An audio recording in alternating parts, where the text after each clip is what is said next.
O tema de hoje é o Barroco na literatura brasileira.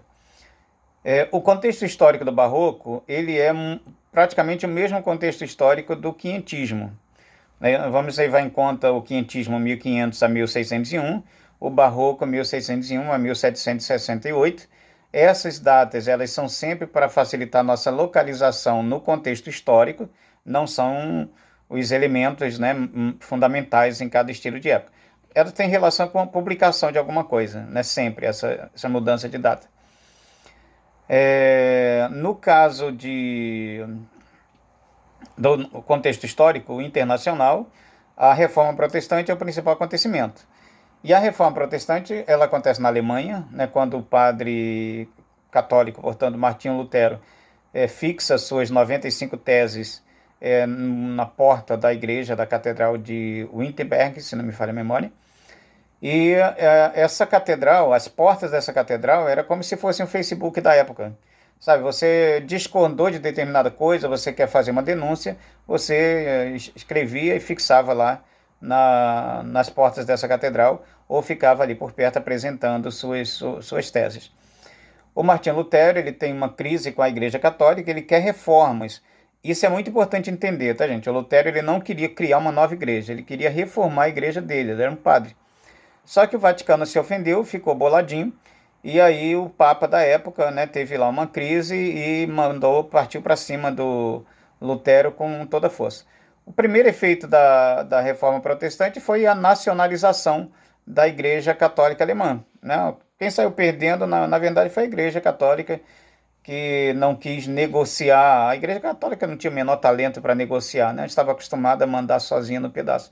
E colocou a cabeça de Lutero a prêmio, mas Lutero foi protegido pelas autoridades alemãs, porque a Alemanha também tinha interesse em nacionalizar a igreja e tornar a igreja alemã independente do Vaticano. E aí isso acabou gerando a Reforma Protestante. Então nós temos dois grandes conflitos. Nós temos, por um lado, a Reforma Protestante e a Contra-Reforma Católica, né, porque a reação da Igreja Católica com a Inquisição, partindo para cima de quem fizesse críticas ao Papa, perseguindo quem aderisse à reforma, esse tipo de coisa, e recuperando, né, querendo recuperar na marra a força político-religiosa que havia perdido. Por outro lado, nós temos o Renascimento acontecendo. O Renascimento valorizando a ciência, a filosofia e tirando o foco dessa questão religiosa. Então, o Barroco, ele se baseia em um conflito, em uma grande antítese, né, que é a filosofia, o pensamento, a ciência do Renascimento e as questões religiosas, a espiritualidade, o terror do inferno, o medo do inferno, né, da Contra-Reforma. Tá? Esse é o contexto. Então, por conta disso, é natural que o homem barroco viva um conflito. Então, a literatura barroca, a poesia barroca, vai exatamente refletir esse conflito, né? Se a gente tiver que definir o barroco com uma palavrinha só, essa palavrinha, sem dúvida alguma, seria um conflito. É o conflito entre fé e razão, é o conflito entre ciência e religião, é o conflito entre o teocentrismo, pregado pela Contra-Reforma, e o antropocentrismo. Teocentrismo, embora signifique ao pé da letra Deus no centro, na verdade não é bem Deus no centro, a igreja no centro, né? A igreja mandando no pedaço, a religião mandando. Teocentrismo é isso. E antropocentrismo, os seres humanos é que determinam os destinos das coisas e que têm liberdade para tomar suas decisões. Tá? Os temas barrocos, o barroco acaba sendo um estilo pessimista, os temas estão relacionados a esse conflito, né, sempre, então isso vai gerar uma literatura ao mesmo tempo religiosa, por um lado, mas também erótica, por outro, inclusive erótica. Porque uma literatura voltada para a fé e voltada para os prazeres do mundo. O poeta barroco reflete na sua obra, né, o sentimento do homem barroco, o ser humano barroco daquele momento.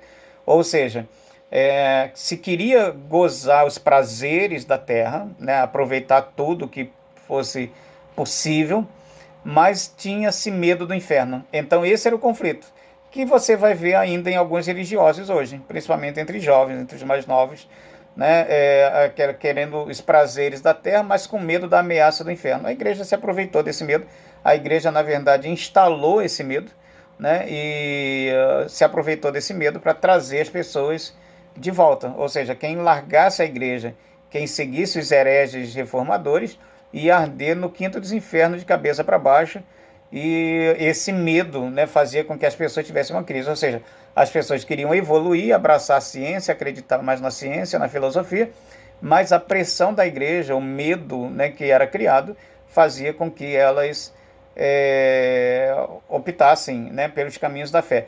E aí, quando esse conflito não era equilibrado, e quase nunca era, aí você tinha a origem da hipocrisia. Ou seja, você parecer religioso, mas você ter comportamentos absolutamente distantes da religião, né? No Brasil, os dois principais autores são o Gregório de Matos e o padre Vieira. Tá? Não confunda com o padre anterior. No quinhentismo, nós temos o padre José de Anchieta. Agora, no Barroco, também chamado de seiscentismo, nós estamos falando do padre Vieira. O padre Vieira, ele era mais... o padre Anchieta, ele estava focado em converter, né, os índios. O padre Vieira, ele praticamente segue esse papel, mas ele era um profundo conhecedor das letras, ele era muito mais, eu não sei se eu posso dizer se cabe aqui inteligente, mas se não couber a palavra mais parecida com essa, que o Anchieta, e que tinha um conhecimento, né, muito mais profundo. Ele também era mais maduro, o Anchieta era muito jovem, e o Vieira, ele até, eu acho, mais humanitário do que o Anchieta. O Anchieta chega a comemorar destruição de aldeias, incêndios em aldeia, né, numa carta ao rei de Portugal. Mas o Vieira, por outro lado, né, para o Vieira não ficar tão bonzinho e o Anchieta tão ruinzinho, o Vieira também pede ao rei de Portugal que expulse do Brasil o que ele chama de os hereges protestantes, que se refere àquele momento em que holandeses e franceses estão vindo para o Brasil, e que a história registra a expulsão deles apenas porque estavam querendo explorar o Brasil, as nossas riquezas. Mas não foi só isso, isso também, mas um dos fatores, sem dúvida alguma, que pesou bastante foi a questão religiosa. Eles eram protestantes e o Portugal não admitia uma outra fé no seu império, né? E o Brasil era parte desse império. Tanto que os africanos escravizados aqui, eles foram proibidos, né, de fazer seus cultos, de processar e de praticarem suas religiões. E a religião sobreviveu, a religião de matriz africana sobreviveu por muito esforço e criatividade, né, do pessoal africano, porque a intenção era que ela fosse exterminada. Não exterminaram, mas demonizaram, né? Então se criou aquela ideia de que tudo que dissesse respeito às divindades africanas, ao culto de matriz africana, era do demônio, né? Anchieta começa com isso, e embora o foco da Anchieta fosse muito mais os índios e os deuses deles e as religiões deles, né, que precisava ser combatida pelo catolicismo português, e o Vieira está mais focado aí, preocupado com os hereges protestantes, queria a expulsão deles e pede isso ao rei de Portugal. E as religiões de matriz africana, elas eram consideradas indevidas, proibidas, demoníacas, e isso acabou chegando até hoje, né? É o que mostra, é o que justifica esse preconceito que ainda existe hoje com os terreiros, né? Com as religiões africanas de modo geral, com suas imagens, seus ritos e por aí vai.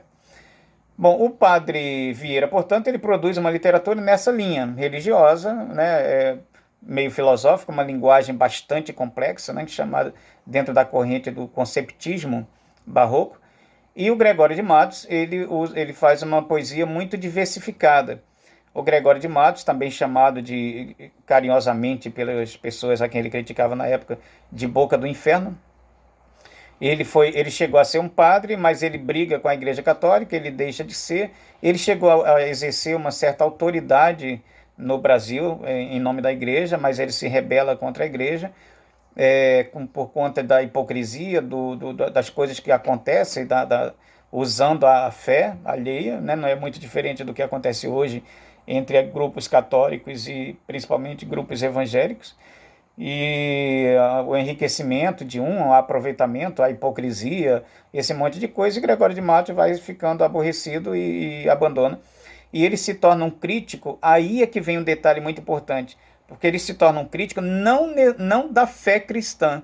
Tá? Eu já vi muita gente, já li muita gente dizendo que o Gregório de Matos se torna um crítico do cristianismo. Eu discordo disso. Leia com atenção a obra dele, que você vai ver. Primeiro, tem os poemas religiosos, a fase religiosa dele, né? Muito fofinha dentro dos padrões cristãos, né? Fofinha nesse aspecto. A segunda, a outra etapa de poemas também muito fofinhos, mais fofinhos até, são poemas críticos. Só que a crítica dele não é a fé cristã, não é o cristianismo como um todo, mas aqueles que se corrompem em nome da fé cristã. A crítica do Gregório de Matos é a banda podre da igreja. E aí ele pega pesado, ele usa palavrões, ele se refere, ele avacalha determinados padres, determinadas freiras de Salvador. E ele critica com muita ênfase, com muita força, o governo da Bahia. E havia muita corrupção no governo da Bahia.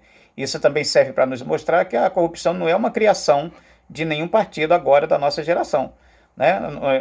Em Gregório de Matos, lá no seiscentismo, no Barroco, já há uma crítica pesada ao governo da Bahia. E ele não alivia, ele usa palavrões, ele critica mesmo com força, ele ironiza, ele avacalha. O governador da Bahia, padres, freiras, tá? Ele não alivia ninguém. Mas eu discordo de que a crítica seja ao cristianismo. A fé cristã não é criticada na obra do Gregório. Criticados são as pessoas que praticam essa fé e que vivem uma hipocrisia com a qual ele não consegue lidar, e aí ele faz essa crítica. Tá? São esses os dois principais autores brasileiros, tá? O Gregório de Matos e o Padre Vieira. Tá? O Padre Vieira fez uma série de sermões. Aqui na minha biblioteca, vocês estão observando ali à minha esquerda, no último compartimento visível, tem uma sequência de livros vermelhinhos ali. Aquele ali é a coleção da obra do Padre Vieira. Tem todos os sermões dele organizados ali, acho que são 13 volumes, 12 ou 13 volumes, tomara que seja 13. E que contém toda a obra do Vieira. São sermões lindos, maravilhosos, numa linguagem complexa, né, porque é o conceptismo barroco. O Gregório de Matos não, a linguagem do Gregório de Matos é muito simples, é muito direta, fácil de entender. É isso, gente. O fundamental, assim, resumidamente, o barroco é isso. Os outros detalhes na apostila, no blog, tá? E recomendo a leitura de poemas do Gregório, que são muito fofinhos. Abraços, beijos.